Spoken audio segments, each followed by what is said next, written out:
Ta'ala, yang mana pada hari ini kita masih diberikan beberapa nikmat, baik itu nikmat kesempatan, nikmat Islam maupun nikmat iman, sehingga pada hari ini kita dapat berkumpul lewat virtual ini dalam rangka melakukan sebuah kegiatan akademik, yaitu seminar proposal disertasi yang akan dibawakan oleh nanti Saiful Amir dengan judul Pendidikan Moderasi Beragama bagi ex-narapidana teroris, sebuah kasus di Yayasan Sikawarui Pak Sulapak, Sulawesi Selatan. Semoga apa yang kita lakukan hari ini mendapat nilai ibadah di sisinya. Selawat dan taslim kalpa pula kita kirim kepada Nabi Muhammad sallallahu alaihi wasallam yang telah mengangkat manusia minaz zulumati ila nur. Baik, saya menyapa kepada Bapak Dr. Kiai Haji Masyar Idris, kemudian Bapak Dr. Hakim Jurumia LC, kemudian ada Bapak Dr. Abdul Halik. Semoga sehat semua Pak dalam mengikuti kegiatan ini. Dan terkhusus kepada Promopendus, bahwa hari ini sudah ada satu langkah yang dilakukan, yaitu seminar proposal disertasi. Dan tak lupa pula kita menyapa kepada para audiens yang sempat hadir pada virtual ini. Mudah-mudahan sehat semua. Baik, untuk mempersingkat waktu, marilah kita membuka sidang seminar proposal dengan bersama-sama membaca Bismillahirrahmanirrahim. Untuk mempersingkat waktu, saya persilakan kepada Pak Saiful Amir untuk mempresentasikan proposal disertasinya selama 10 menit. Saya persilakan Pak Saiful. Baik, Assalamualaikum warahmatullahi wabarakatuh.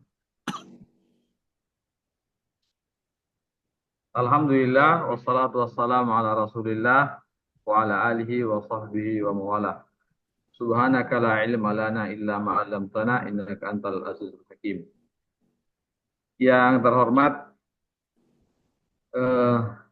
Ibu Direktur Pasca Sarjana, selaku moderator, Pak Ibu Profesor Dr. Wardah Hanafizas, MPDI. Yang saya hormati para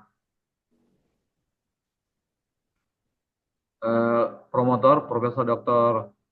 Haji Ambu Ase MAG yang sebentar akan bergabung, promotor Bapak Dr. G. Haji Masyar Idris MAG, yang saya hormati Bapak Dr. Abdul Halik MPDI, penguji Bapak Dr. Abdul Hakim Jurumiyah, dan Bapak Dr. Raya Mansi, serta teman-teman sekalian, para audiens yang bergabung dalam ujian proposal pada hari ini. Mudah-mudahan hari Jumat ini adalah Jumat berkah, memberikan kemudahan dan keberkahan buat kita semua. Amin ya rabbal alamin. Saya Saiful dengan NIM 22JG3 710 akan mempresentasikan judul draft proposal untuk penelitian disertasi yang berjudul Pendidikan Moderasi Beragama bagi ex-narapidana teroris, studi kasus di Yayasan Sikawarui Pak Sulapak, Sulawesi Selatan. Adapun latar belakang dari masalah ini, penelitian ini adalah bahwa penanggulangan paham radikalisme yang sudah ada bukan merupakan pekerjaan yang mudah. Perlu kerja keras, kerjasama yang erat antara berbagai elemen, baik pemerintah, lembaga, instansi, dan masyarakat sekitar. Pemahaman moderasi beragama telah diterapkan dalam agama Islam sejak zaman Rasulullah Muhammad SAW, menjadi ajaran agama yang aman, nyaman, dan damai. Pemahaman yang kurang tepat terhadap sejarah Islam yang dikombinasikan dengan idealisme berlebihan terhadap Islam yang berujung pada konflik sosial, kekerasan yang bernuansa dan antar agama, potensi radikal dapat muncul pada setiap individu, tetapi dapat dicegah melalui pemahaman agama yang kuat. Pemahaman ajaran agama seseorang dapat berpotensi radikal sehingga cenderung memprihatinkan Islam sebagai ajaran yang membawa perdamaian, persatuan, keadilan, dan menumpas kezaliman dalam Islam sebagai agama yang membawa perdamaian, persatuan, keadilan dengan menumpas kezaliman dalam radikal. Deradikalisasi dengan moderasi beragama menjadi sebuah keniscayaan dalam rangka mencegah sebelum terjadinya radikalisme dengan upaya preventif. Deradikalisasi perlu didesain dengan melakukan pendekatan moderasi beragama berupa reedukasi, rehabilitasi, resosialisasi, dan reintegrasi. Keempat pendekatan tersebut dilakukan untuk menangkal radikalisme melalui pengajaran, membina kepribadian serta kemandirian, membimbing supaya menyatu dengan masyarakat. Secara formal, di berbagai lembaga pemasyarakatan memiliki kegiatan pembinaan yang bersifat reguler untuk warga binaan pemasyarakatan. Adapun identifikasi masalah dari penelitian ini pertama adalah ekstremisme agama adalah salah satu pendorong serangan terorisme di beberapa negara. Yang kedua, rendahnya moderasi biasanya dipicu adanya perilaku keberagamaan yang eksklusif dan adanya kontestasi antar kelompok kepercayaan pada meraih dukungan umat yang tak dilandasi dengan perilaku toleran.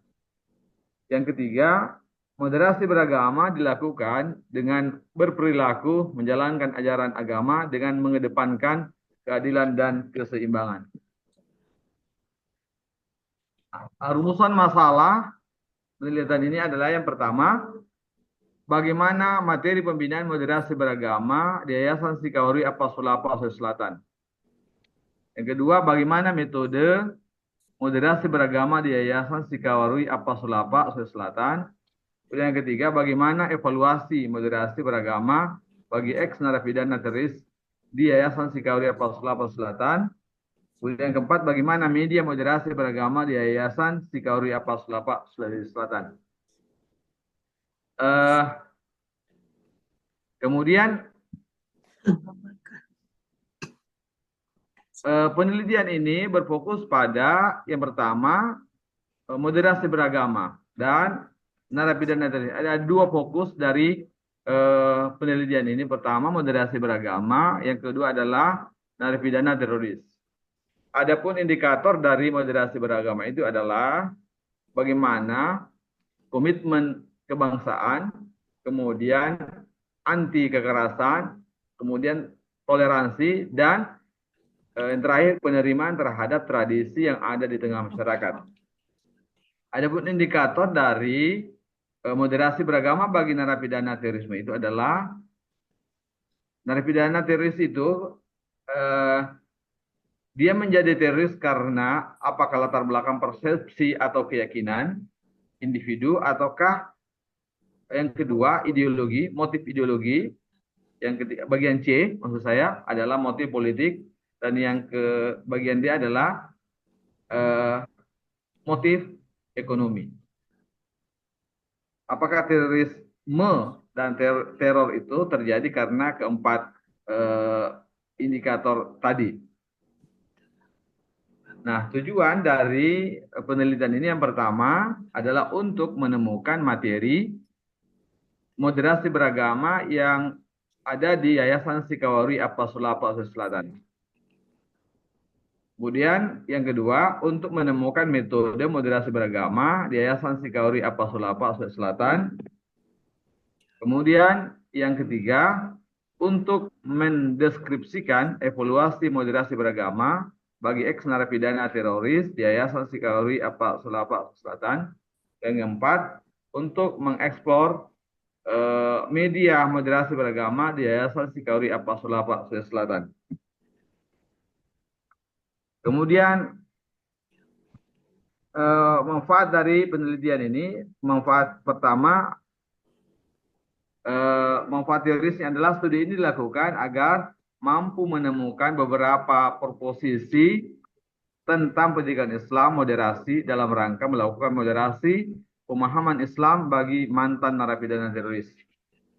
Yang kedua, manfaat praktis penelitian ini diharapkan dapat membawa kontribusi serta bisa menjadi bahan masukan bagi peneliti berupa dapat menambah wawasan pengetahuan, pengalaman, dan penerapan bagi akademis dari teori yang ada, serta memberikan gambaran pada masyarakat agar lebih bijak dalam mengkonsumsi informasi dan pengetahuan agama, terutama dalam praktik-praktik keagamaan dalam kehidupan sehari-hari.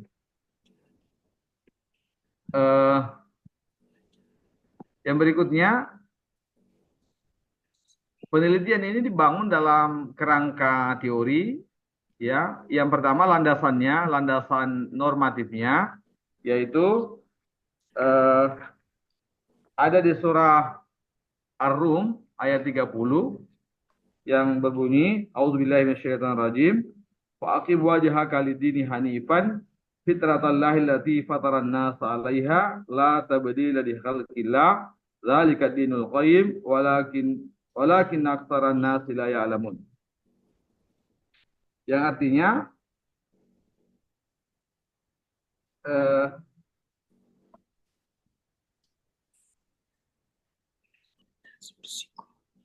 maka hadapkanlah wajahmu pada agama Allah yang lurus, fitrah Allah Subhanahu wa taala yang telah menjadi fitrah kepada manusia dan tidak ada perubahan terhadap ciptaan Allah Subhanahu wa taala.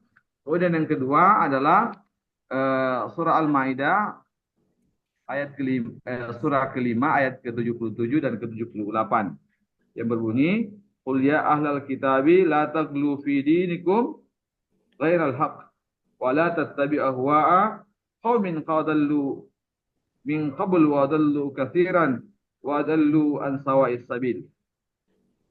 Ya, wahai ahli kitab, janganlah engkau berlebih-lebihan dalam dan melampaui batas dengan cara tidak benar dalam agamamu. Dan janganlah kamu mengikuti hawa nafsu orang-orang yang telah sesat dahulunya sebelum kamu. Kemudian landasan yuridis, ya, Undang-Undang Nomor 15 Tahun 2003 tentang Peraturan Pemerintah Nomor 1 Tahun 2002. Ini terkait dengan Undang-Undang Pencegahan dan Pemberantasan Terorisme dan pahamnya di Indonesia. Nah, yang berikutnya adalah dari dua landasan tadi yang bermaksud untuk menjelaskan tentang seperti apa moderasi beragama itu, ya, moderasi beragama dengan tiga indikator. Pertama, tiga ciri moderasi beragama itu. Pertama adalah tawassut, ya, maknanya dia berada pada posisi tengah. Kemudian yang kedua adalah i'tidal, tegak lurus, dan yang ketiga adalah tasamuh, dia toleran. Dan ketiga ciri ini bisa diwujudkan dengan melalui pendidikan. Pendidikan adalah merupakan salah satu cara terbaik dan strategis untuk mengedukasi moderasi beragama itu. Nah, pendidikan ini ada beberapa variabel yang menjadi turunannya adalah pertama akan menganalisis bagaimana materi terkait dengan moderasi beragama itu. Kemudian yang kedua, bagaimana medianya. Kemudian yang ketiga, metode apa yang dilakukan dalam moderasi beragama pada narapidana teroris. Kemudian yang ketiga adalah teknik evaluasinya seperti apa. Dan outcome yang dihasilkan nanti bagaimana hasil moderasi beragama. Narapidana teroris itu menjadi moderat. Yang tadinya radikal, seperti apa hasilnya, ya sehingga dia bisa menjadi moderat. Yang berikutnya adalah metode penelitian. Ya, metode penelitian ini yang pertama, penelitian dengan pendekatan penelitian ini adalah penelitian kualitatif deskriptif. Kemudian paradigma yang dibangun dalam penelitian ini adalah paradigma konstruktivisme. Dan adapun yang ketiga adalah tempat dan waktu dan tempat penelitian. Waktu dan tempat dilakukan minimal 6 bulan sejak selesai seminar ini segera, kemudian sampai tahun 2025. Dan lokasi dan tempat penelitiannya dilakukan di wilayah selatan. Kemudian yang keempat, sumber datanya.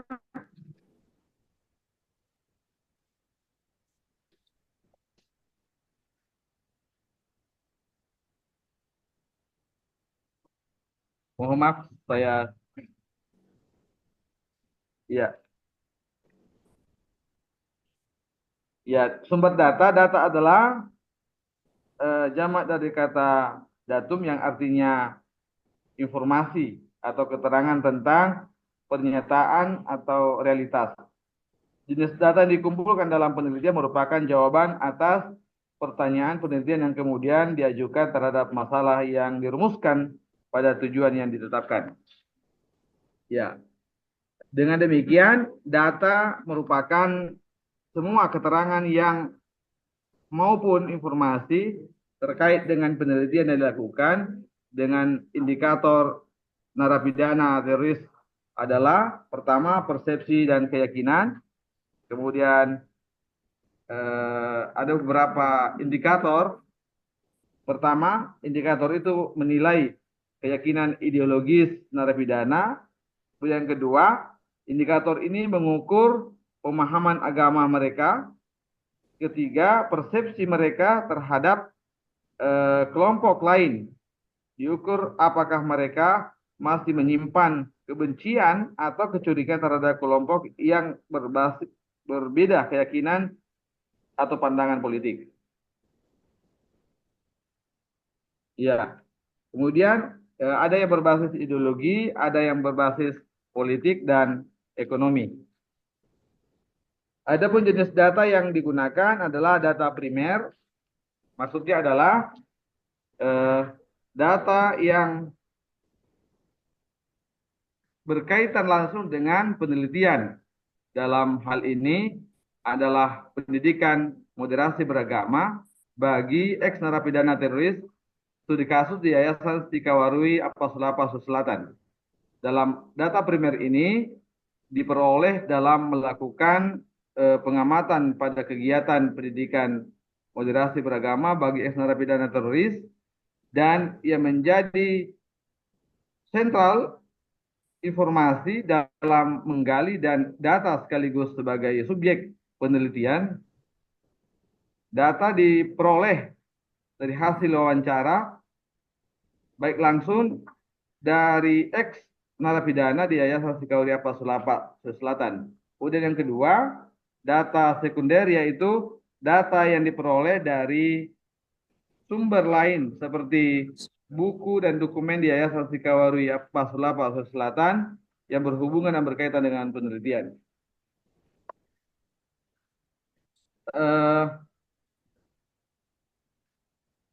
Instrumen penelitiannya tadi, instrumen penelitian yang pertama adalah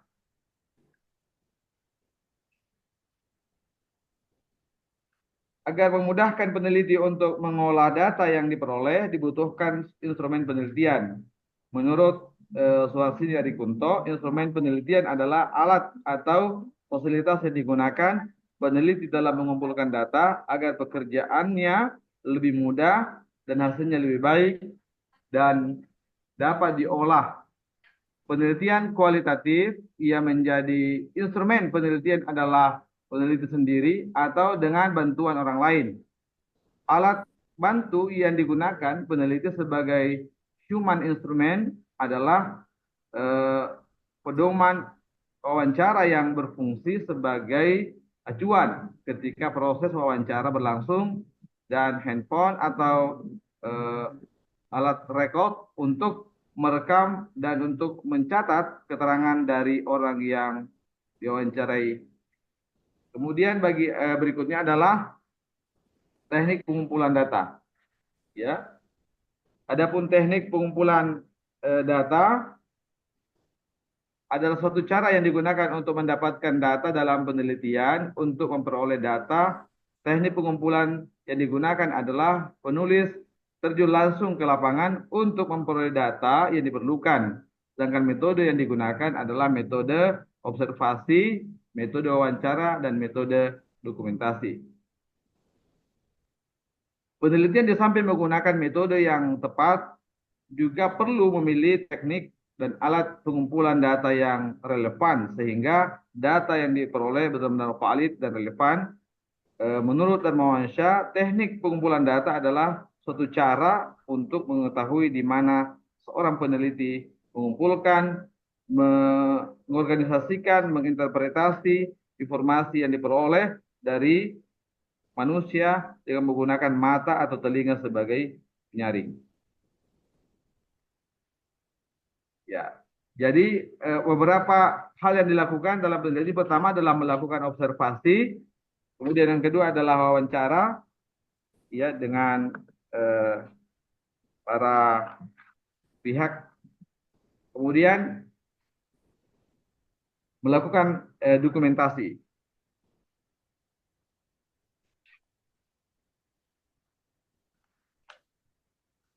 Yang bagian berikutnya, bagian G adalah teknik pengolahan dan analisis data.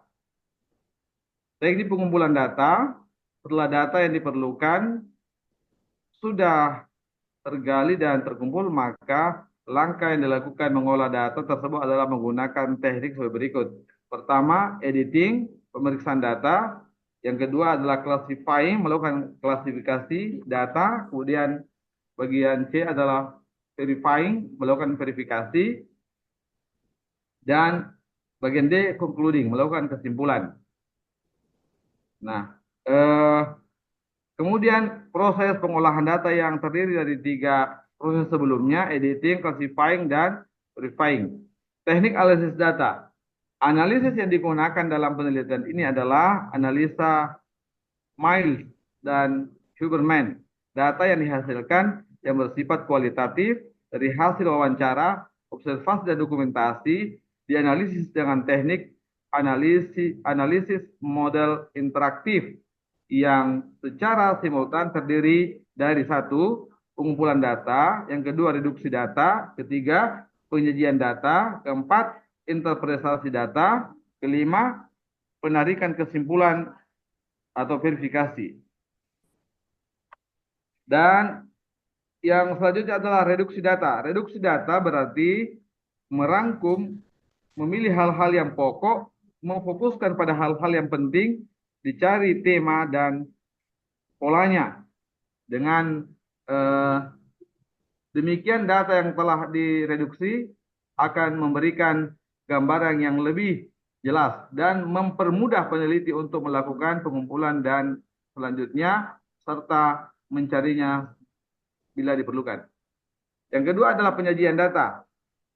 Ya, setelah data direduksi, maka langkah selanjutnya adalah menyajikan data dalam penelitian kualitatif.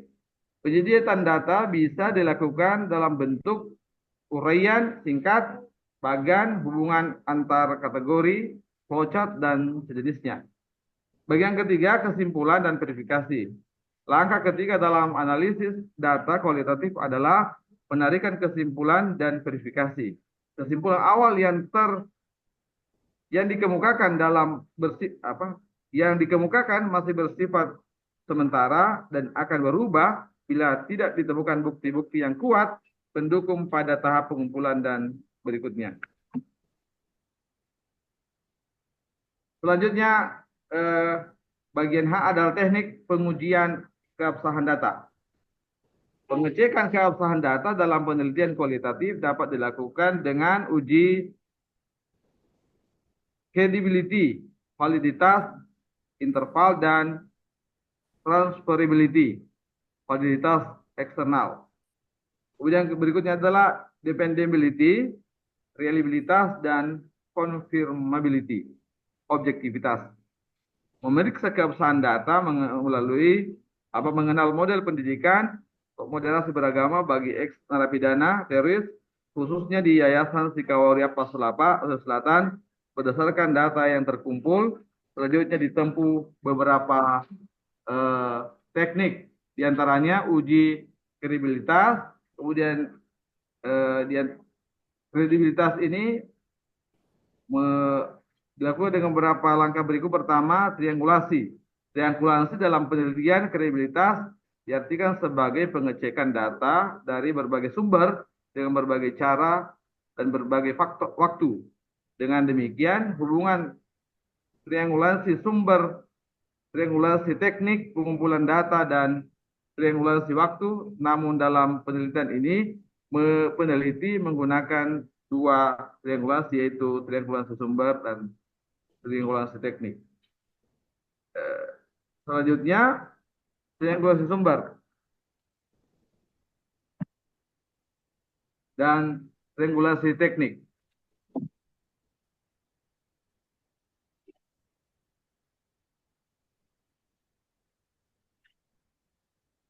Berikutnya adalah uji.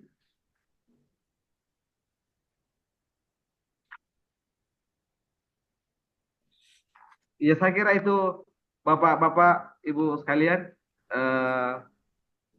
draft sederhana. Mohon maaf karena tersendat-sendat, kemampuan mata saya berhadapan dengan screen sangat terganggu. Terima kasih. Mohon bimbingan, masukan, dan baik dari promotor, kopromotor, dan teman-teman sekalian serta para penguji yang terhormat. Terima kasih. Wassalamualaikum warahmatullahi wabarakatuh. Waalaikumsalam warahmatullahi wabarakatuh. Demikian presentasi yang disampaikan oleh Pak Saiful selaku presenter hari ini. Dan sebelum saya arahkan ke penguji utama, saya berikan kesempatan kepada peserta seminar atau audiens. Silakan Pak Ahmad, tentu terkait dengan judul draft disertasi ini. Oke. Iya. Oke, Assalamualaikum warahmatullahi wabarakatuh. Assalamualaikum warahmatullahi wabarakatuh. Ya, yang terhormat penguji, promotor, dan promotor, dan saudara-saudari audiens, beristimewa kepada Promapendus, saudara yang tercinta Pak Ustadz Saiful Mukarram. Menarik sekali apa yang disampaikan ini terkait masalah pendidikan moderasi beragama bagi narapidana. Judul langkah ini. Terus saya menyikapinya itu bahwa istilah moderasi beragama ini kan barang baru, Ustaz, ya, barang baru. Terus narapidana ini kan ekstremis, terus garis keras, istilah lain orang. Yang jelas bahwa doktrinan mereka ini kuat dan sudah bertahun-tahun ini. Nah, dengan ada upaya dalam hal ini meneliti di seputaran moderasi beragama yang esensinya itu adalah mengajarkan keadilan dan keseimbangan di penyampaian tadi, kira-kira dalam penawaran moderasi beragama di disertasi kita itu apa yang kita aktualkan untuk melepaskan doktrinan yang lama ini, untuk mengimbangi doktrinan yang garis keras itu. Kira-kira apa? Kira-kira saya juga penasaran sekali nih Pak Ustadz ini. Terima kasih. Assalamualaikum warahmatullahi wabarakatuh. Waalaikumsalam warahmatullahi wabarakatuh. Silakan Pak Saiful. Ya, terima kasih Pak Ahmad Amin atas pertanyaannya. Kalau menurut saya sih, memang moderasi beragama akhir-akhir ini memang baru dikampanyekan, baru dinarasikan. Namun substansi dari paham moderasi beragama itu sejak agama ini ada, sejak Islam ini ada, konten moderasi beragama itu bersamaan juga ada. Karena ternyata semua ajaran agama menganut paham moderat itu. Baik di Kristen, di Buddha, maupun di Konghucu, apalagi Islam. Ya, Nabi Muhammad SAW sejak datangnya membawa risalah Islam ini memang penuh dengan ajaran, bahkan secara keseluruhan inti ajarannya adalah mengajarkan moderasi beragama. Yang dimana moderasi beragama itu tadi ada 3 variabelnya. Pertama, dia moderat dalam arti tawassut. Tawassut itu dia berada pada posisi tengah, ya, posisi tengah, tidak terafiliasi kepada paham agama atau terlalu ke kanan, juga tidak terlalu ke kiri. Itulah yang dimaksud tawassut, berada pada posisi tengah, sehingga juga kata tawassut ini kemudian berkembang menjadi kata wasit, ya, berada orang yang berada di tengah, orang yang memimpin sebuah pertandingan karena keadilannya tadi. Maka karena dia berada di tengah, maka sifat yang kedua selain tawasul adalah i'tidal, ya, berada pada posisi adil, berada dia tegak lurus, dan yang terakhir adalah tasamu. Dia toleran terhadap orang, meskipun dalam hal itu mungkin ada perbedaan-perbedaan, tapi dia mampu untuk mengelola perbedaan itu sehingga tidak melahirkan konflik, baik konflik horizontal dan konflik-konflik yang lainnya. Nah, dari konsep moderasi yang diharapkan nanti, khususnya pada ex narapidana terorisme, yang diharapkan adalah karena apa namanya, inti dari moderasi beragama, khususnya dari Kementerian Agama itu kan pertama adanya sikap penerimaan terhadap ideologi negara, yaitu NKRI. Kemudian yang kedua adalah Pancasila, Undang-Undang Dasar 1945. Kemudian yang ketiga adalah Bhinneka Tunggal Ika, mampu menerima, beradaptasi dengan kebinekaan di negara Republik Indonesia ini yang sangat multi suku, multi ras, multi etnis, multi bahasa. Dan yang keempat adalah kemampuan untuk menerima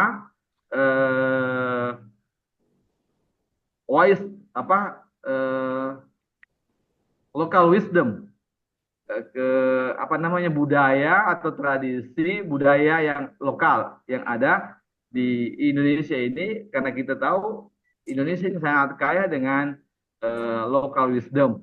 Nah, salah satu bentuk bahwa orang itu dianggap moderat kalau dia mampu menerima, mampu berinteraksi terhadap hal-hal selama local wisdom itu memang tidak bertentangan dengan syariat dan secara sosial yang peranata masyarakat yang ada di masyarakat. Saya kira itu Pak Ahmad, termasuk mau menerima hidup berdasarkan aturan Undang-Undang Dasar, aturan yang ada di negara Republik Indonesia ini. Itu yang ingin ditawarkan melalui penelitian ini, Pak Ahmad Amin. Terima kasih. Terima kasih banyak. Oke, baik. Mungkin sudah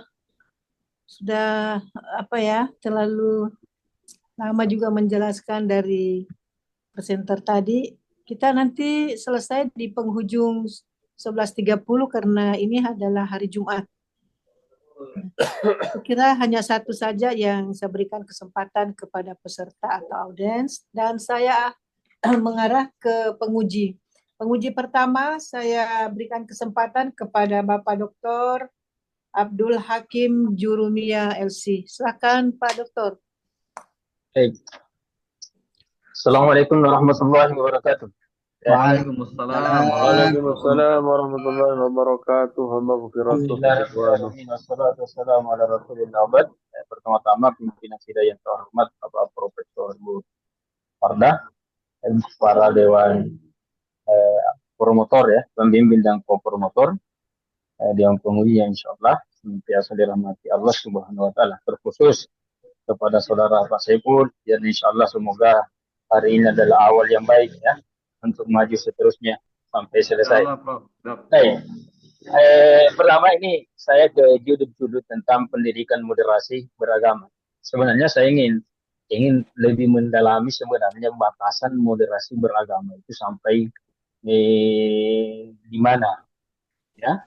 Karena kalau tadi dikatakan Pak Saiful bahwa substansi daripada moderasi beragama ini sudah ada pada zaman Rasulullah SAW, berarti bukan suatu hal yang baru.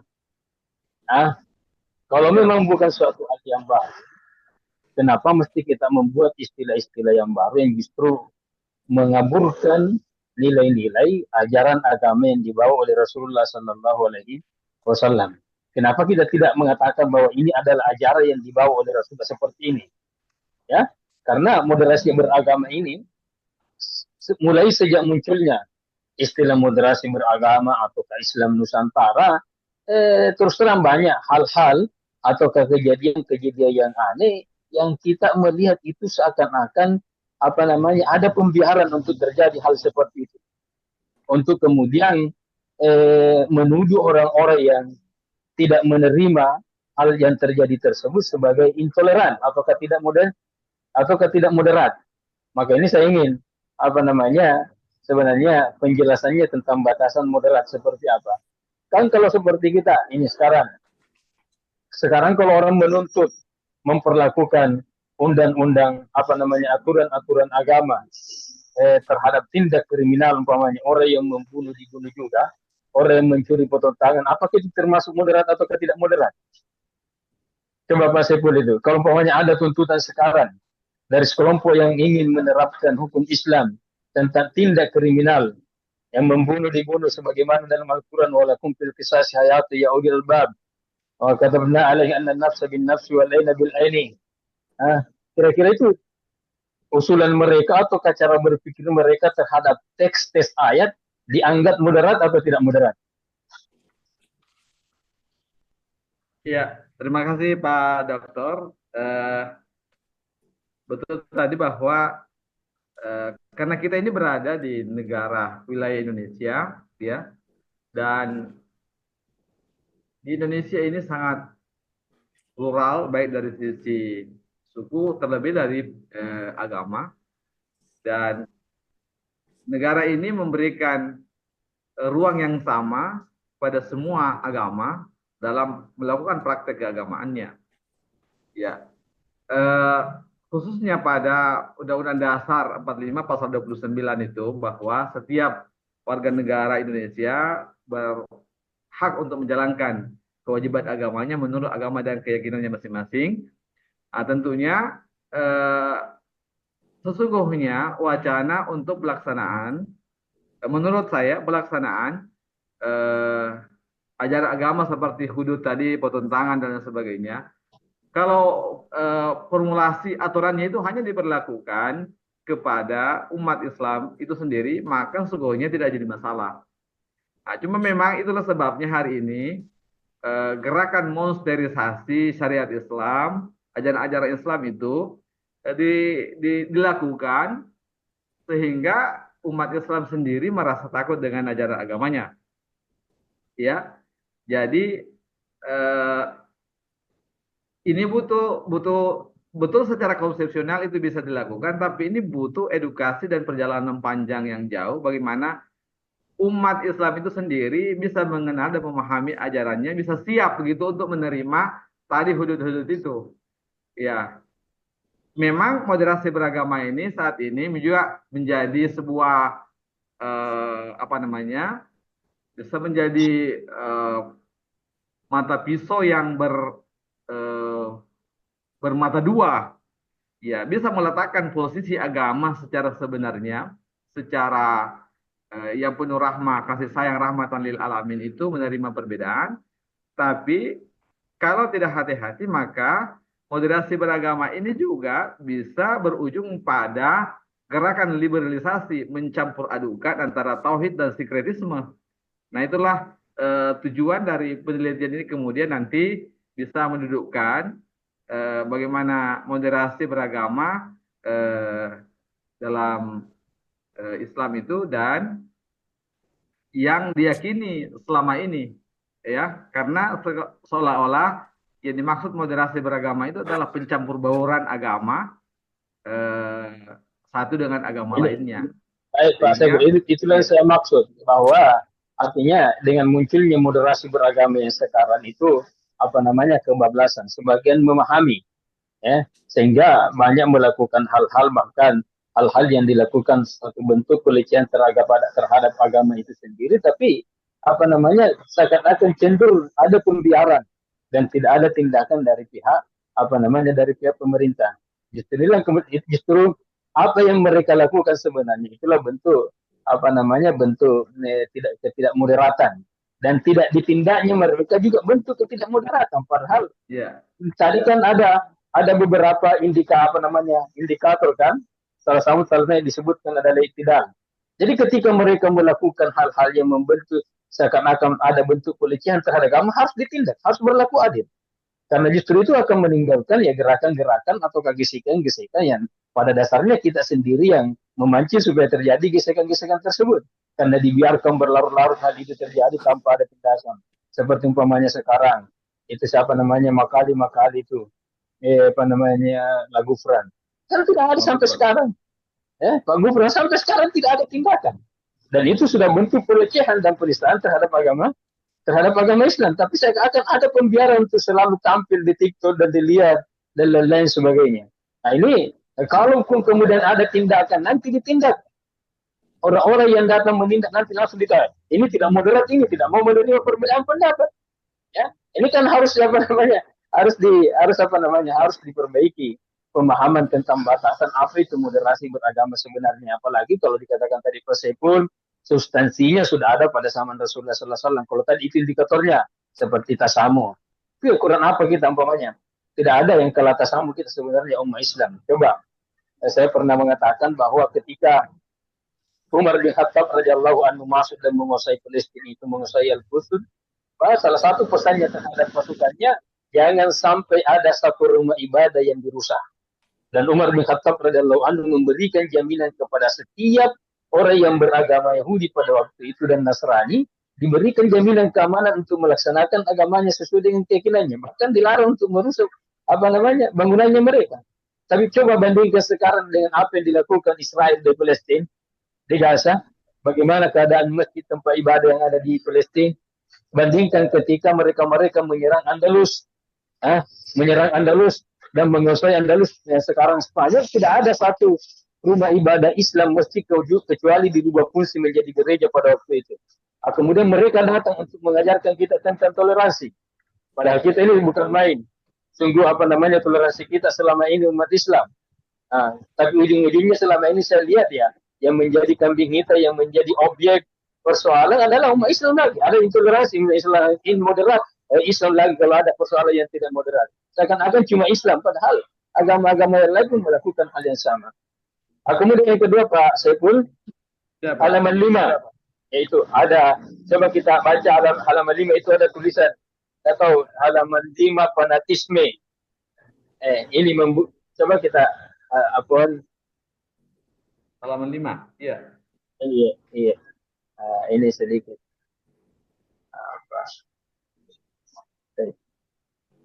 Itu fanatisme secara umum diartikan sebagai bentuk keyakinan atau kepercayaan yang terlalu kuat pada suatu ajaran, baik itu politik maupun agama. Ini kalau fanatisme yang dimaksud seperti ini, ya memang kita harus, ya, kepercayaan kita terhadap Islam tidak boleh ada sedikit pun keraguan bahwa itu adalah agama yang hak. Kemudian poin berikutnya antum katakan di situ, dan kemudian agama lain dianggap sesat dan wajib dikikis. Yang namanya kesempurnaan iman kepada Allah itu ya pasti kita harus mengatakan bahwa ajaran yang lain sesat. Ya, tidak mungkin kita beragama Islam kemudian kita mengakui kebenaran agamanya mengakui kebenaran yang lain. Nah, itu mungkin nanti masuk di situ pluralisme agama, dianggap semua agama benar. Ketika kita meyakini Islam benar, berarti yang lain pasti kita harus yakini sesat, karena tidak mungkin dua hal yang sama itu bersatu dalam satu keyakinan tak. Tidak mungkin dua hal yang sama Islam benar pada saat yang bersamaan, Kristen juga, ataukah satu aliran ajaran yang benar pada saat bersamaan aliran yang lain juga benar. Ya, nah kita meyakini Islam adalah benar. Di situ dah wajib dikikis. Ini tanda kutip ataukah tanda kutip wajib dikikis. Rasulullah Sallallahu Alaihi Wasallam itu diutus untuk apa? Andaikan Rasulullah Sallallahu Alaihi Wasallam tidak diwajibkan mengajak umat pada waktu itu untuk melakukan mengesahkan Allah Subhanahu Wa Taala, tidak ada masalah yang akan dihadapi oleh Rasulullah. Makanya Rasulullah Sallallahu Alaihi Wasallam itu kan nanti berhadapan dengan persoalan-persoalan, menghadapi intimidasi dan lain sebagainya. Setelah diperintahkan untuk mengajak kaumnya juga untuk melakukan dan meyakini seperti apa yang dia yakini. Sebelumnya kan, sebelum diutus Rasulullah kan tidak apa-apa. Dan semua masyarakat pada waktu itu mengakui Rasulullah adalah orang yang unik. Tapi tidak diintimidasi, tidak tidak dicerca, tidak diusir. Tapi ketika Rasulullah ingin menyalurkan ataukah ingin menularkan kebaikan-kebaikan yang ada pada dirinya, disitulah kemudian baru mendapatkan tantangan. Cuma yang menjadi persoalan dikikis itu dalam artian seperti apa? Kalau umpamanya dia tidak boleh disampaikan, cukup kita beragama Islam begitu saja, tidak boleh lagi mengajak orang lain untuk beragama Islam. Jadi bagaimana dimanapun kita sebagai seorang warisatul anbiya untuk mengajak orang lain kepada jalan yang benar. Nah, artinya mungkin maksud saya mungkin artinya mengajak, tapi dengan cara seperti yang disebutkan dalam Al-Quran. Ud'u ila sabilaka, ud'u ila sabili rabbika bil hikmati wal mau'izatil hasanah. Tapi kalau dalam artian dibiarkan begitu saja, tidak usah diganggu, biarkan mereka dengan keyakinannya, agamanya, kita tidak akan mengganggu. Itulah toleransi kita, tidak mengganggu kalau mau beribadah. Tapi kita punya satu kewajiban untuk mengajak orang lain kepada yang baik. Allah mengatakan, mali ad'ukum ilan najati wa tad'unani ilan wa tad'ula ilan nar. Ini. Kemudian di situ Pak Saiful mengatakan, ini membuktikan bahwa penganut agama di Indonesia masih belum bisa memahami sila ketiga Pancasila yang berbunyi Persatuan Indonesia. Ini tidak tahu. Kemudian dikaitkan dengan ayat Al-Maidah 77 dengan 78. Ya ahlal kitab la taghlu fi dinikum ghiral haqqi wa la tattabi'u ahwa'akum min tadallu min qablu wa dallu katsiran. Padahal sebenarnya dimaksud ahli kitab di sini kan adalah orang-orang Yahudi dan orang-orang Nasara. Kenapa orang-orang Yahudi dianggap gulu dalam ayat tersebut? Orang-orang Yahudi dianggap gulu karena dia memposisikan Nabi Isa alaihissalam itu sebagai orang yang bodoh. Dia sangat merendahkan Nabi Isa alaihissalam. Sementara orang-orang Nasara dianggap gulu karena dia terlalu mengangkat posisinya Nabi Isa melebihi daripada posisinya sebagai seorang Nabi. Dan dua-duanya tidak boleh. Maka kita datang Islam, makanya dikatakan, wa kadzalika ja'alnakum ummatan wasatan. Kita berada di tengah-tengah. Tidak seperti apa yang diyakini oleh orang Yahudi, merendahkan dan melecehkan Nabi Isa alaihissalam, dan tidak seperti orang-orang Nasara yang mengangkat Nabi Isa sebagai Tuhan, melebihi statusnya sebagai seorang Nabi. Sehingga Rasulullah mengatakan, la tatruni kama ataratin Nasara Isa bin Maryam, walakin qulu Abdullahi wa Rasul. Rasulullah mengatakan, jangan terlalu angka-angka saya seperti bagaimana. Ini maka perlu, saya kira Pak Saiful untuk kemudian mencari tahu penjelasan ayat ini lebih lanjut tentang la taghlu fi dinikum ghiral haqqi wa la ta'dil. Tidak apa-apa kita, artinya dalam dunia penafsiran itu bagaimanapun pendapat ulama-ulama dulu sebelum kita mengambil pendapat ulama-ulama kontemporer sekarang masih tetap harus untuk dijadikan rujukan, karena mereka tentunya pemahamannya terhadap teks-teks ayat Al-Quran jauh lebih mendalam dibandingkan orang-orang kita yang datang di belakang, meskipun secara kontekstualnya mungkin yang sedikit mungkin berbeda. Baik. Ya. Kemudian pada halaman ke-12 ya. Ini juga halaman 12 kuat mana tadi halaman 12.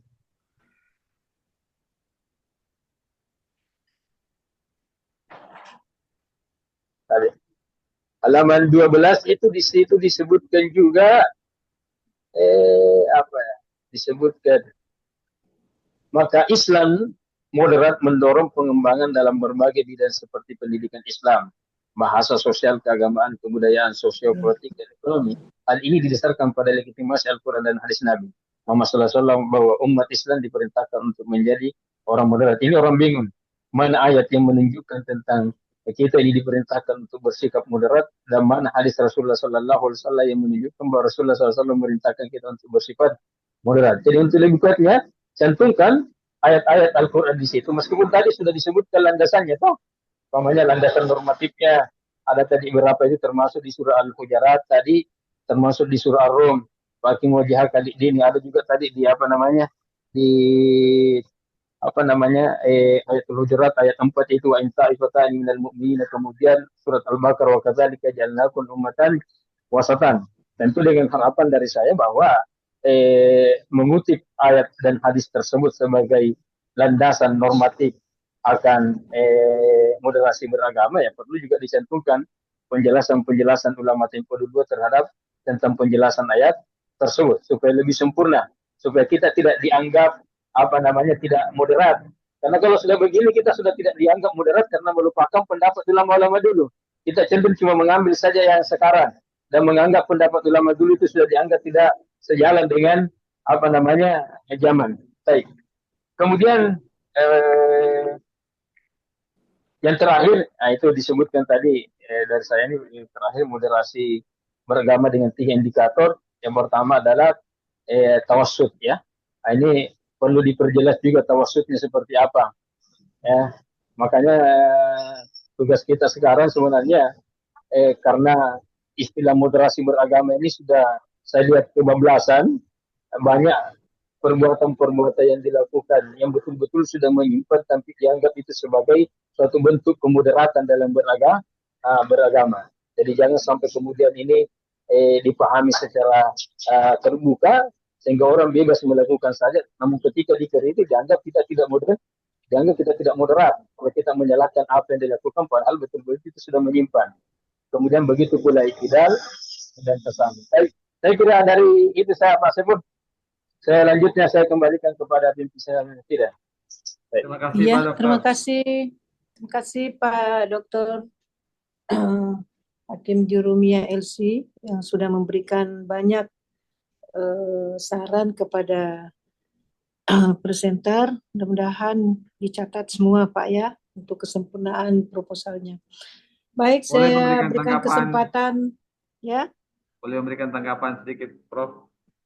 Oh, silakan kalau ada tanggapan. Terima kasih banyak Pak Dr. Abdul Hakim atas beberapa masukannya. Terkait tadi di poin 5, fanatisme yang dimaksudkan karena ini kaitannya dengan terorisme. Hampir memang aksi-aksi terorisme itu diawali dengan sifat fanatisme yang berlebihan.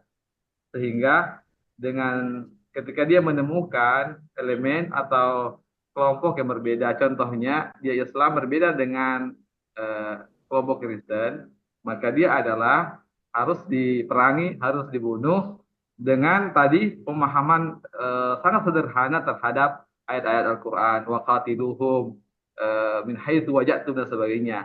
Sehingga itulah yang dimaksud fanatisme yang berlebihan, sehingga tidak ada ruang-ruang kompromi terhadap orang yang berbeda keyakinan, berbeda agama. Baik, jazakumullah. Artinya sebenarnya bukan fanatisme yang dipersoalkan, tapi pemahaman agamanya ini yang perlu diluruskan. Kalau orang agama Islam harus fanatisme terhadap agama Islam, tapi pemahaman agamanya perlu diluruskan. Saya kira itu Pak Sepul. Iya, terima kasih Pak Dokter. Iya, cukup. Sudah? Ya, Prof. Oke. Saya berikan kesempatan kepada Bapak Dr. Kiai Haji Masar Idris MAG. Silahkan Pak Kiai. Halo, Assalamualaikum. Halo, ada Pak Kiai? Pak Kiai Masar? Bagaimana Pak? Masih salah? Silakan Pak Kiai. Iya, enggak usah saya buka apa ya, kan terganggu. Buka kamera. Perkara Kenapa? Pak Saiful. Kenapa? Halo, Sekarang gilirannya Bapak untuk berikan. dengar suara saya? Terdengar Pak, terdengar Ya, baik. Baik, baik, baik. jelas Pak Kiai, silakan. Baik, saya lanjut. Jadi kita menyangkut masalah apa? Moderasi beragama. Ya. Judul yang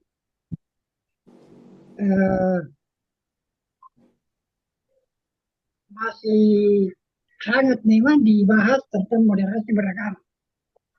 Tampaknya judul ini masih jadi perdebatan. Saya lihat masih banyak memang perlu diluruskan konsep dasar dari moderasi belum yang Pak Saiful tulis utamanya di latar belakang. Agak berbeda membahas radikalisme, terorisme, dan membahas moderasi beragama. Moderasi beragama ini kan punya latar belakang yang membuat setting lahirnya istilah moderasi beragama. Seperti Pak Saiful bilang tadi Pak, disinggung Pak Dr. Hakim, setiap agama mempunyai ajaran, moderasi bukan di situ akar masalahnya. Istilah moderasi beragama yang dianut oleh Departemen bukan berangkat dari prinsip dasar ajaran teori setiap agama. Moderasi beragama berangkat dari realitas kehidupan.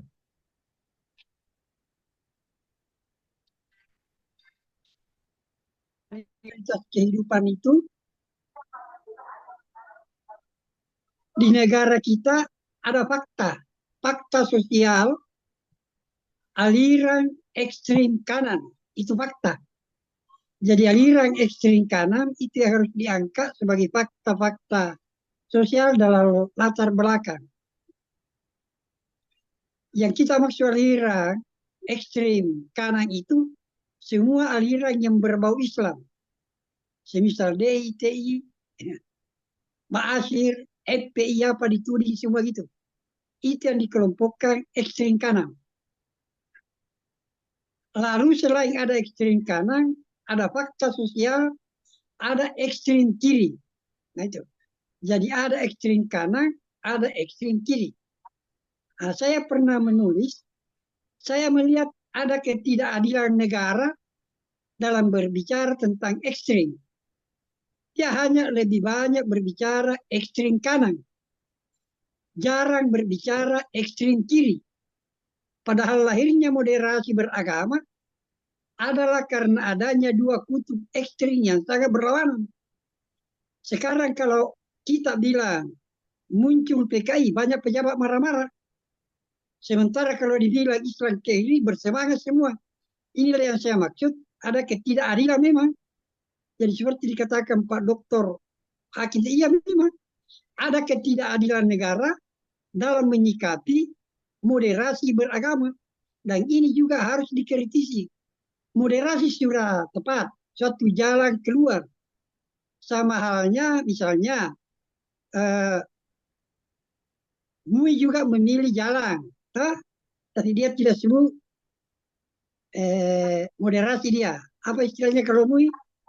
Jalan wasatiyah. Lalu Muhammadiyah juga memunculkan istilah berkemajuan. Ada lagi istilah Nusantara. Semua itu sebetulnya dalam rangkaian mencari jalur tengah dari dua kutub yang berlawanan. Kutub yang berlawanan itu pas saya mencari rujukan tentang tatarruf yamini wa tatarruf yasari. Jadi moderasi beragama berdiri di antara tatarruf yamini wa tatarruf yasari itu. Nah, karena itu istilah Bahrawi pernah saya kritik dan saya tidak ikuti waktu dia datang di karena kalau dia bicara moderasi beragama, yang dia pojokkan hanya yang kanan, nggak pernah dia menyinggung yang kiri. Dan sementara dia adalah bahagian dari kelompok kiri. Dia adalah tidak jujur kalau dia bagian dari kelompok kiri lalu menghabisi kelompok kanan. Jadi moderasi memang diperlukan kajian-kajian akademik yang bisa meluruskan anggapan itu. Jadi saya anggap Pak Saiful tepat masuk pada wilayah kajian moderasi beragama ini. Ya. Kalau coba saudara lihat tadi istilah ruang lingkup moderasi itu kan dia berada pada 4 wilayah, tak? Itu. Iya, wilayah komitmen kebangsaan, wilayah toleransi, anti kekerasan, dan penerimaan terhadap tradisi kearifan lokal. Nah, saya kira di semua itulah dalam bahasa Muhammadiyah itu yang disebut apa? Darul Ahdi wa Syahadah, dengan mengusung konsep berkemajuan tadi. Nah, itu. Dari ayat yang Bapak kemukakan itu di apa tadi Al-Maidah ya, ayat 778 itu ya. Iya. Iya, itu memang perlu dijelaskan itu materinya. Ayat itu kan kritikan terhadap Bani Israel. Ya. Jadi dari keturunan Daud yang lebih ekstrim tadi menghina Isa, itu kan ekstrim, merendahkan Isa. Sementara umat Isa ekstrim kanan menuhankan Isa. Jadi dua kutub pandangan yang sama-sama ekstrim. Ada ekstrim menuhankan Isa, ada ekstrim. Maka lahirlah tadi istilah wasatan itu mengambil tengah. Dan Nabi Muhammad mengambil jalan tengah itu. Jadi moderasi di situ jalan tengah yang dimaksud ya tidak ekstrim kanan dan tidak ekstrim kiri. Tapi dalam konteks Al-Quran tadi menyangkut paradigma akidah ya. Tidak usah dalam paradigma akidah kita dalam memahami ya udah jangan ekstrim kanan, ekstrim kiri. Yang dimaksud dalam Al-Quran itu ekstrim kanan kan menuhankan Isa. Yang satunya merendahkan Isa.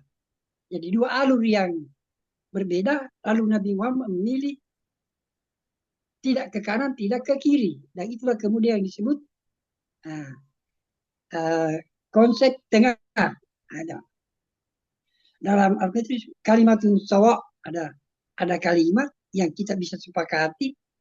Jadi moderasi sesungguhnya mencari kalimatun sawa'i. Jadi bukan. Kedua, dalam sejarahnya kita kan di Indonesia ini kan yang pernah memberontak sama. Yang jahat kan PKI. Islam kan tidak terlalu jahat di Indonesia. Lahirnya itu sekedar perlawanan politik kepada Soekarno yang menyelewengkan konstitusi. Gitu. Yang berbuat jahat itu yang ekstrem kiri. Yahudi itu. Dan yang kedua, perilaku minoritas. Ya? Perilaku minoritas yang non-Islam. Coba. Yang ekstrem kiri kan coba. Timur-timur melepaskan diri. Itu kan pandangan ekstrem dulu. Ternyata dia didorong teologi minoritas. Kalau dia lahir dari sana agama yang minoritas. Dari mana ingin melepaskan diri? Ternyata dia didorong oleh teologi minoritas. Jadi perilaku minoritas juga mempengaruhi sikap moderasi beragama itu. Dalam hal kau yang sedikit hormat yang besar. Itu yang tidak ditegakkan. Ini di Indonesia yang sedikit yang kurang ajar. Nah gitu.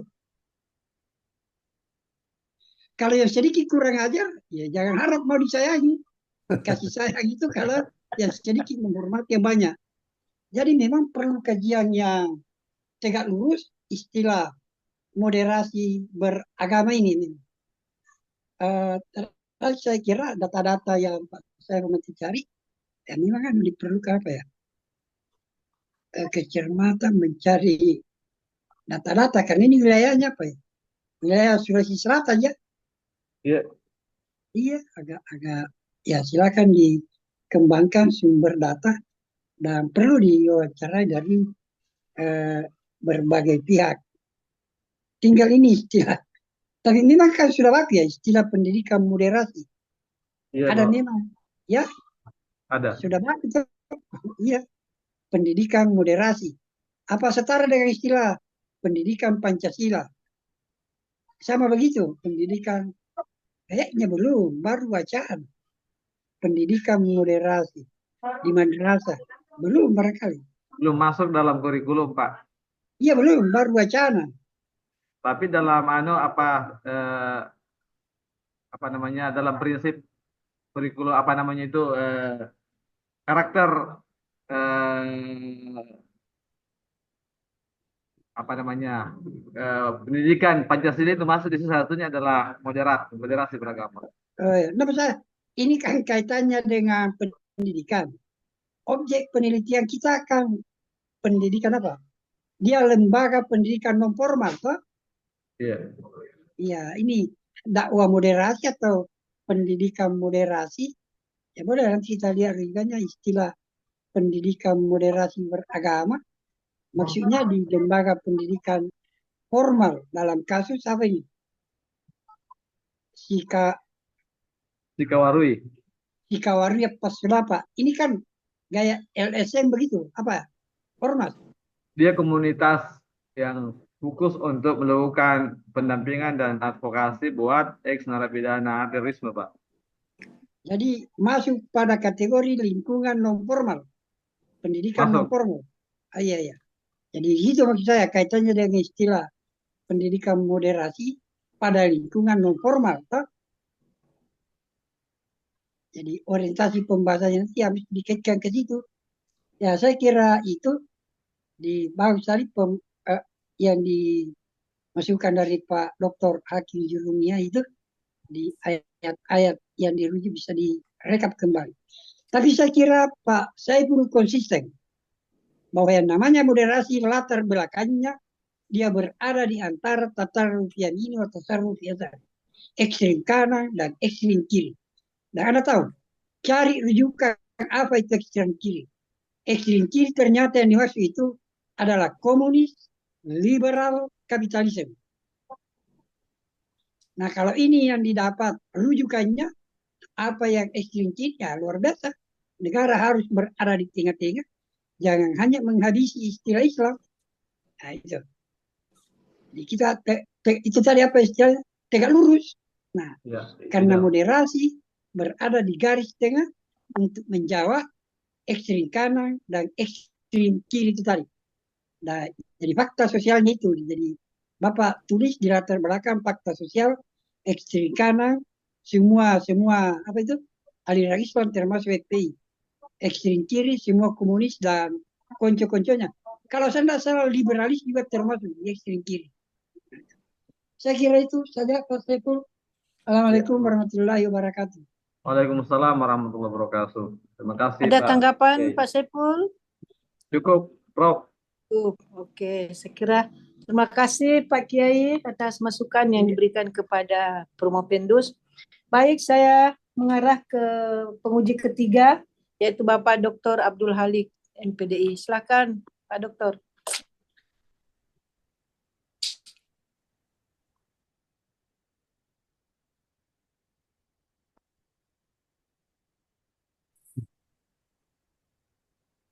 Baiklah, Bismillahirrahmanirrahim. Assalamualaikum warahmatullahi wabarakatuh. Assalamualaikum warahmatullahi wabarakatuh. Yang terhormat para Dewan Penguji, ada Profesor Dr. Haji Amboase, MAG, Bapak Dr. K. Haji Mahsyar Idris, MAG, Bapak Dr. Abdul Hakim Jurumia, LCMA, Ibu Profesor Dr. Siti-Wardah Nafidas, MPDI, para audiens yang kami hormati, terkhusus kepada Promopendus ya. Yang pertama, saya apresiatif sekali karena selama ini isu tentang moderasi beragama di Indonesia terutama itu lebih syarat pada konteks politik ya. Tadi saya sangat setuju ya dengan Pak Kiai Mas Syar Idris, bahwa ini kadangkala dijadikan sebagai amunisi untuk menghabisi tanda petik umat Islam atau golongan dalam Islam itu sendiri ya. Moderasi beragama ini sesuatu yang kalau kita nilai secara objektif, di mana kronologis lahirnya menjadi salah satu panduan di Indonesia, itu penuh dengan perdebatan karena ini seringkali menjadi alat untuk menjudge ya, atau memponis bahwa golongan ini termasuk golongan yang menjadi bagian dari ancaman dalam menjaga pilar-pilar kebangsaan. Ya, kita menyaksikan bagaimana salah satu ormas Islam yang sudah dilikuidasi seperti HTI, ya, kemudian ada FPI, ya, yang juga menjadi bagian dari itu. Dan selama ini, ya, beberapa tahun belakangan terjadi perseteruan yang hebat memang, yang tadi disampaikan oleh penguji sebelumnya antara ekstrem kiri dan ekstrem kanan. Saya pernah menulis salah satu makalah, yakni aliran-aliran di dalam Islam. Itu ya saya konsultasi langsung dari salah seorang ahli di bidang pemikiran Islam. Waktu itu masih ada di Yayan Parepare namanya Aris Widodo. Dan ternyata aliran-aliran dalam Islam itu tadi juga senada yang disampaikan itu memang tercipta dengan lahirnya tarik ulur antara kanan dan kiri. Jadi kalau kita ambil positifnya bahwa semakin kencang aliran-aliran yang termasuk di kiri, seperti sipilis itu ya, sekularisme, pluralisme, dan liberalisme, itu akan membangkitkan semangat yang ada di wilayah kanan. Gitu ya. Itulah yang seperti diperjuangkan selama ini, yang teman-teman seperti di HTI dan di FPI, dan golongan yang dianggap ekstrem kanan itu sendiri. Sedangkan yang dinilai berada di tengah-tengah itu adalah kalau ormas di Indonesia ya seperti Muhammadiyah, NU, dan lainnya. Jadi itu ekstrem kiri dan ekstrem kanan itu ya lebih bernuansa politis ya. Jadi ketika dijadikan sebagai referensi, ini ya memang perlu ada kajian secara akademik ya, yang mendalam. Kami diskusi juga dengan Direktur Pengkajian BPIP, juga ikut ya menyoroti tentang istilah ini yang sebagai bagian dari satu kebijakan secara politik. Ya, karena BPIP juga punya kepentingan untuk mengembangkan programnya, ya, seperti istilah profil pelajar Pancasila. Ya. Nah, ketika ditelusuri secara epistemologi, bagaimana moderasi beragama itu ternyata itu lebih kepada orientasi terapan ya, praktis ya. Jadi sangat lemah dari sisi epistemologi keilmuan. Sehingga dalam konteks itu bahwa kelihatannya ya moderasi beragama ini lebih tepat ketika dia hanya dalam bentuk semacam training ya, semacam training, bukan dalam konteks pendidikan yang lebih mendalam. Nah, tapi tadi juga dielaborasi oleh para penguji sebelumnya bahwa ya memang konteks moderasi beragama ya Islamlah yang paling moderat itu.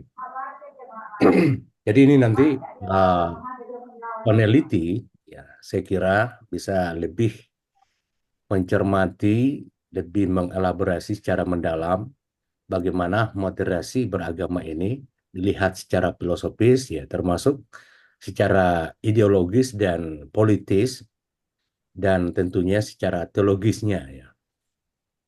Supaya nantinya ketika mendeskripsikan itu, ya, tidak terseret atau terkontaminasi untuk hal-hal yang sifatnya subjektif tadi itu, ya.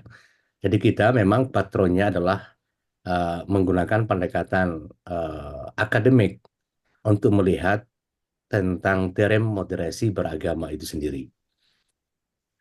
Secara regulatif, ya, di Kementerian Agama itu sudah dikembangkan, ya, konsep tentang pendidikan moderasi beragama.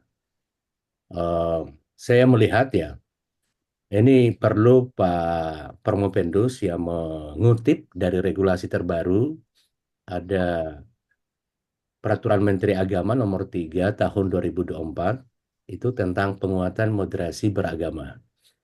Jadi ini akan menjadi penguat atau menjadi legitimasi bagi peneliti bagaimana mengelaborasi moderasi beragama itu dalam konteks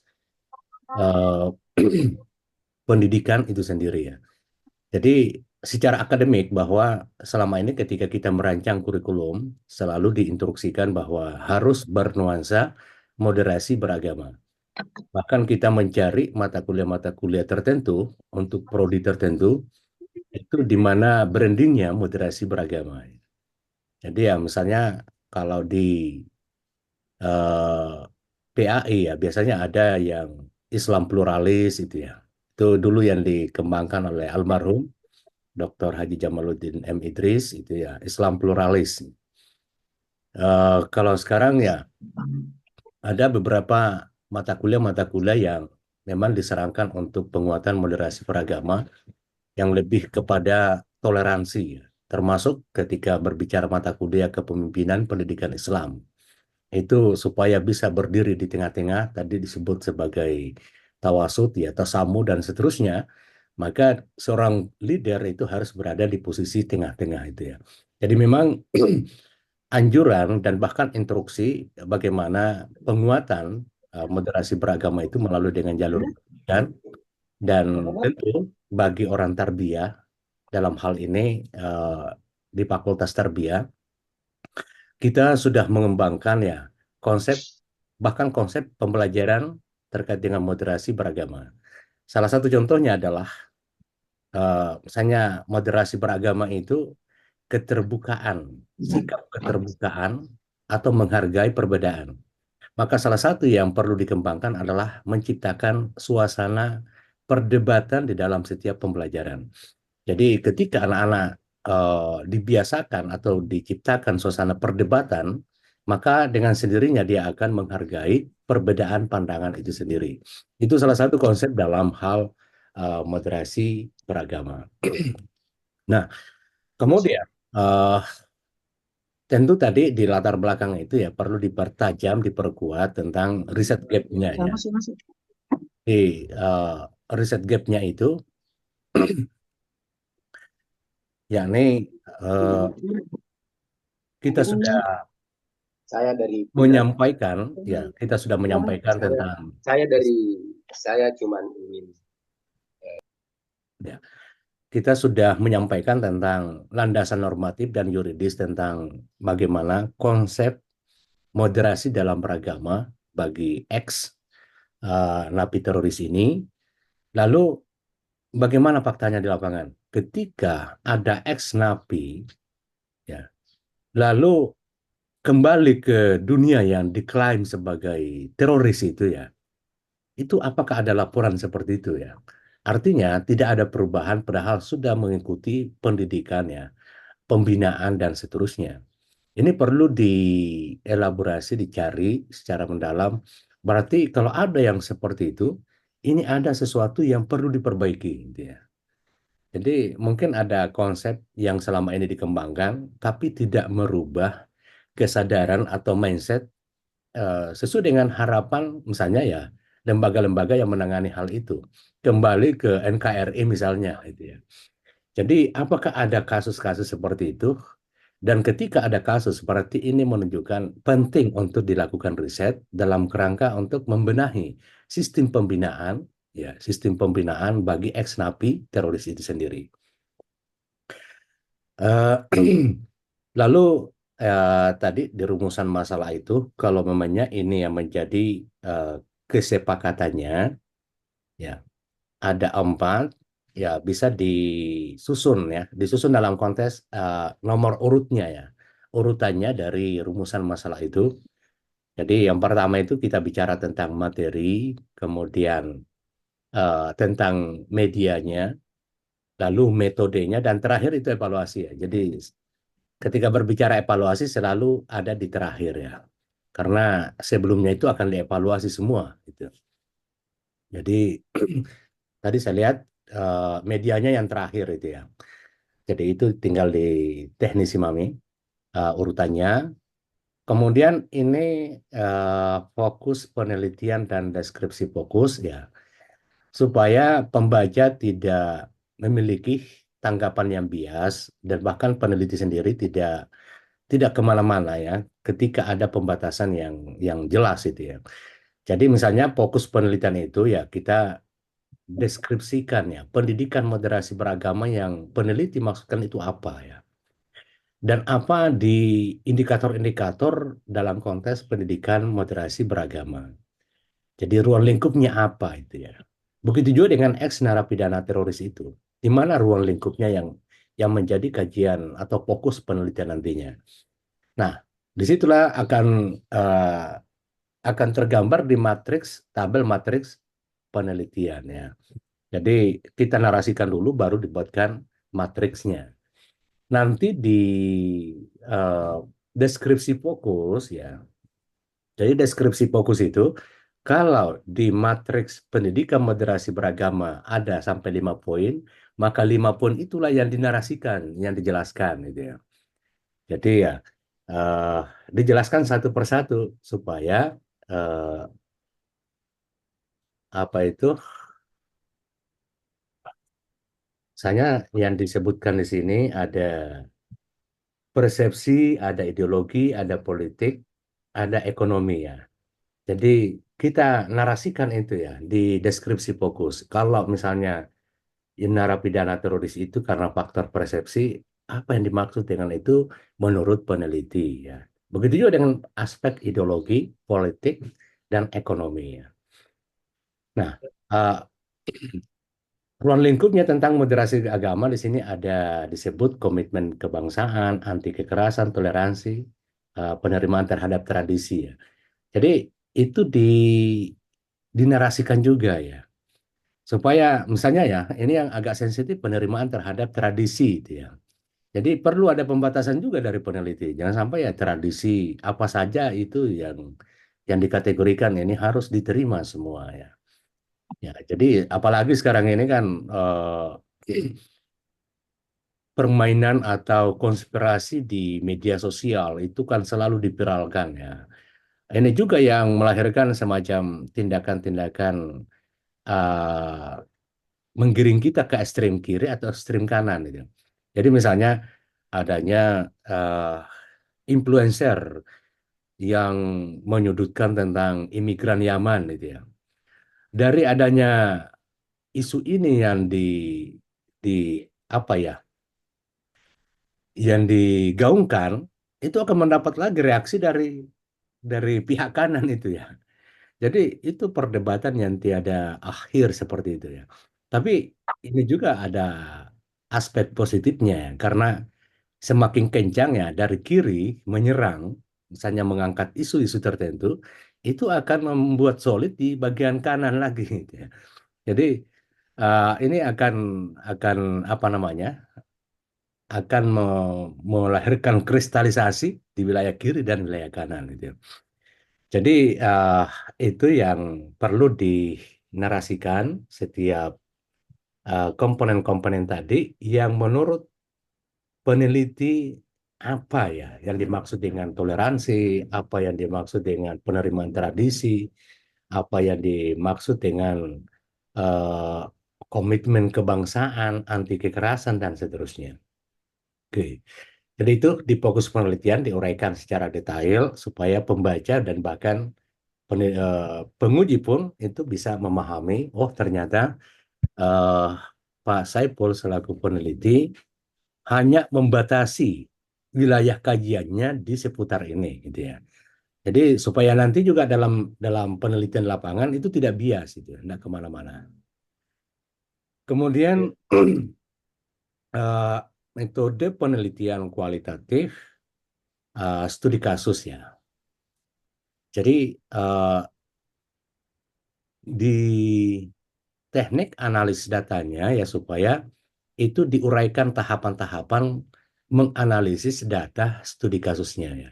Jadi sudah disampaikan itu bersifat kualitatif yang dari Miles Haberman barangkali itu Ya. ya.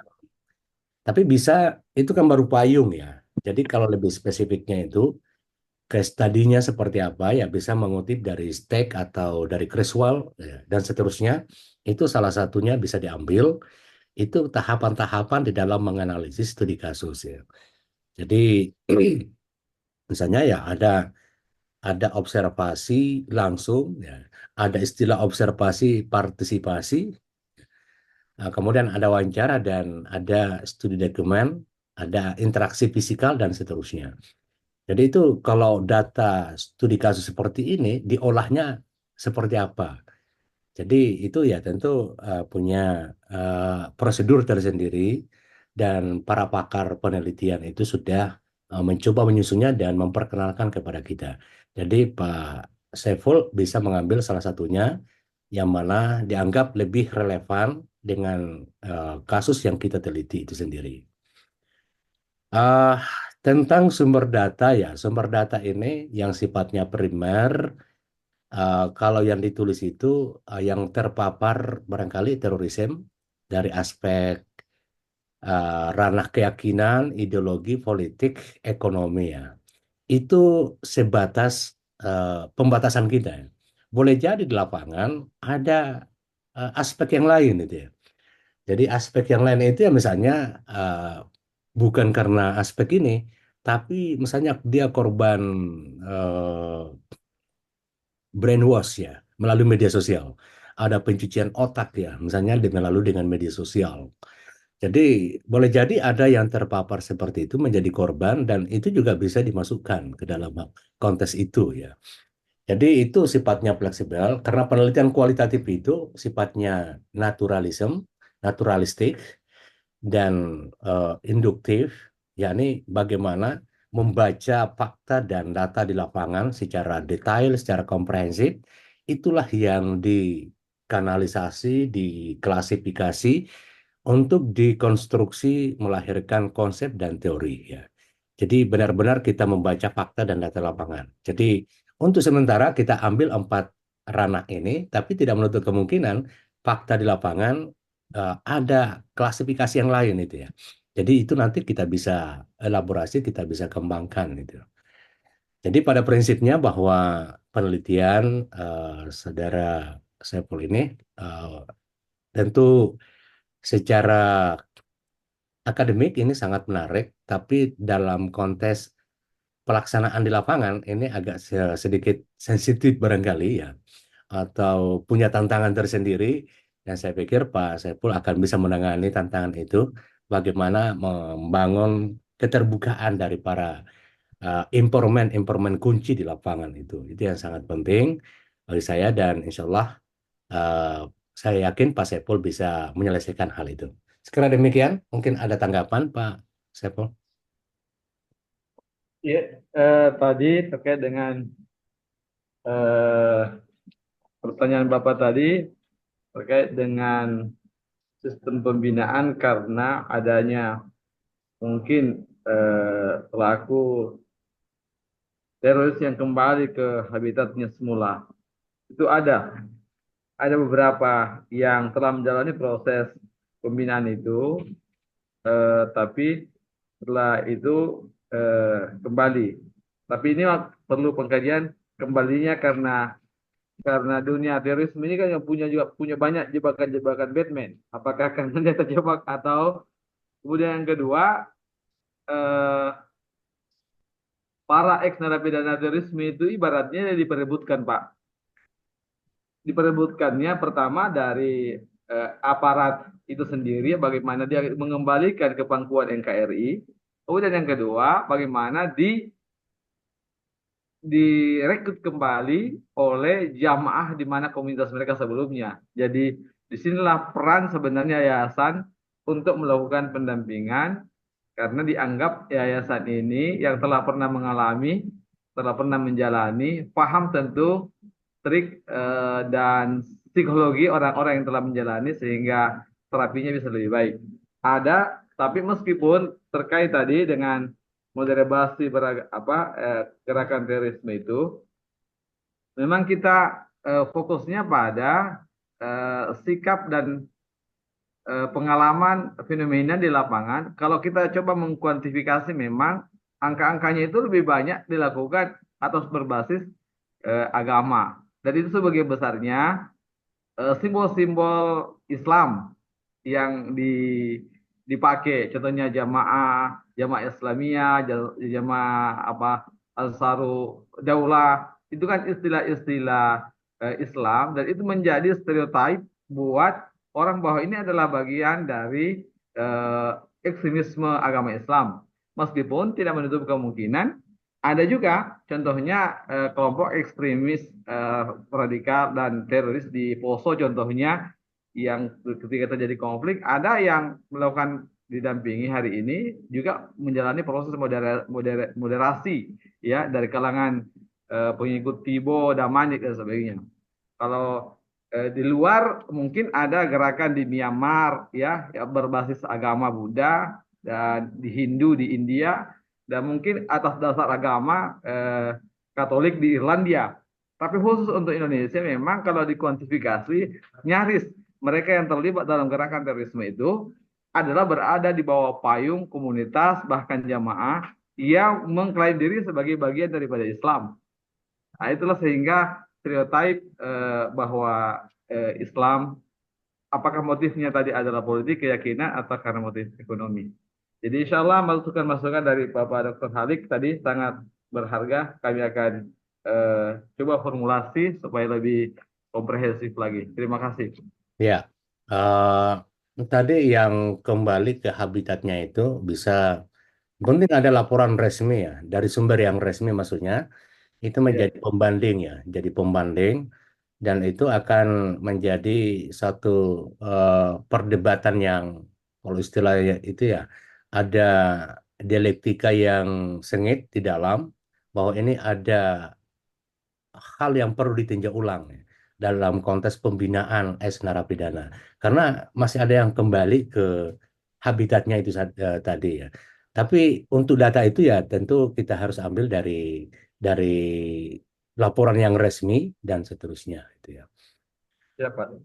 Kemudian yang tadi tidak menutup kemungkinan juga ya, kalau bicara teroris itu kan yang teroris itu selalu diklaim di kontes kanan itu ya. Jadi melakukan tindakan-tindakan yang teroris ya. Padahal itu juga di wilayah kiri kan juga ada yang tindakan itu. Dan misalnya pelaku-pelaku penista agama dan seterusnya, itu juga yang ada di wilayah kiri dan juga melakukan tindakan-tindakan teror di mana-mana. Dan itu nanti dipertajam di situ di dalam fokusnya, tidak ke ranah situ ya, tidak ke ranah situ ya. Jadi kita cukup ke ranah yang di wilayah kanan misalnya dalam pemetaan itu secara politik gitu. Oke, saya kira demikian. Terima kasih. Ya, terima Assalamualaikum kasih Pak warahmatullahi Dokter. wabarakatuh. Ada tanggapan Pak Amir, Pak Saiful Amir? Cukup, Prof. Sudah tadi Oh, singkat. cukup. Oke. Baik, kita sudah di penghujung. Saya menyapa dulu, apa ada Prof. Ambo Asa? Apa Ada, Bu. bergabung? Ada, Prof. Oh iya, silakan Prof. Silakan Prof.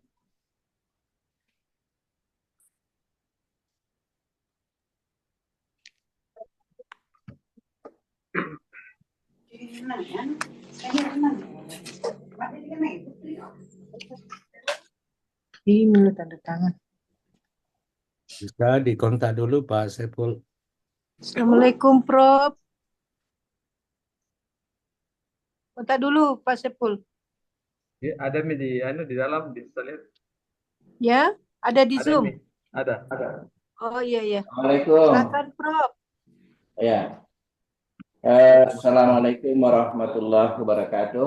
Waalaikumsalam warahmatullahi wabarakatuh. Warahmatullahi wabarakatuh. Ya, alhamdulillah. Dewan Penguji yang saya muliakan, pimpinan sidang. Ya, alhamdulillah. Apa yang ya kalau saya ini sebagai promotor, sudah beberapa hal yang dengan Pak Saiful, tetapi saya ya mungkin nanti dilanjutkan dengan konsultasi karena saya ada rapat jadi tidak ada pertemuan. Ya.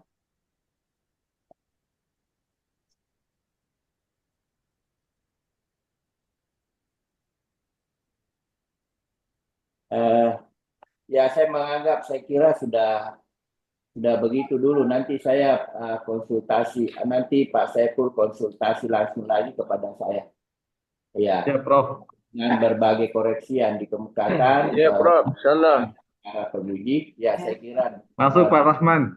Ya, Prof. Saya Prof. Pak Rahman, Prof. Dari Bulukumba juga, Prof. Kesian. Bagaimana ini Pak Abdul Rahman, Prof? Katanya sudah berulang kali. Ini mukaku, Prof. Kesian. Saya, Pak. Saya baru tanda tangan karena masih banyak yang mau dikoreksi. Oh iya. Ya, tapi kalau Ibu Direktur itu mengatakan saya tanda tangan dulu baru seminar hasil, ya silakan. Tapi Masya Allah, alhamdulillah. Selamat Pak Rahman. Alhamdulillah. Ya, nanti di babak belur di Amin ya Allah. Hari Jumat.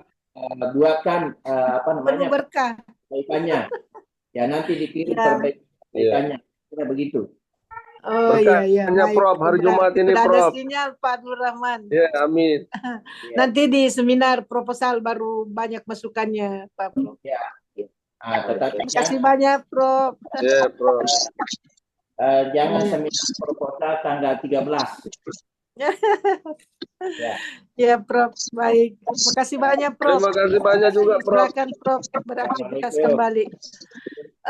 Baik, karena sudah jam 11 ya.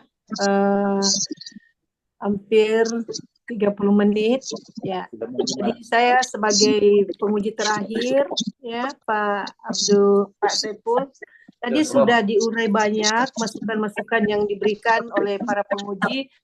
Di sini mungkin yang saya angkat adalah metode penelitiannya tadi. Tadi sudah dipaparkan Promovendus bahwa penelitian yang akan dipakai ini atau jenis penelitian adalah jenis penelitian kualitatif deskriptif. Nah, kalau kita melihat judul memang sudah cocok atau connect dengan corak penelitian ini. Namun di dalam penelitian kualitatif itu perlu dipahami bahwa penelitian kualitatif itu selalu beriringan namanya trimulasi. Ya, trimulasi itu memperkuat daripada keabsahan sebuah data di lapangan. Jadi tidak boleh terpisahkan, selalu ada tertulis itu, Pak. Dan kita implementasikan nanti dalam pengambilan data di lapangan untuk mengecek data informan pertama apakah sesungguhnya sudah benar atau bagaimana, maka kita lakukan trimulasi dengan soal yang sama. Nah, itu namanya tadi trimulan. Jadi untuk memperkuat jawaban daripada informan pertama, maka kita datangi informan kedua. Nah, informan kedua ternyata memberikan jawaban yang sama dengan informan pertama tadi.